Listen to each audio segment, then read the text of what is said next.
अस्सलाम वालेकुम दोस्तों, welcome back to our channel find Urdu. Tailored tailored का मतलब है ख़ास तौर पर बनाया गया, ज़रूरत के मुताबिक।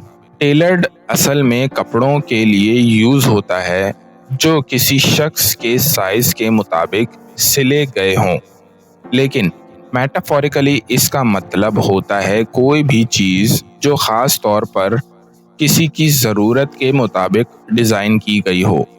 He wore a perfectly tailored suit.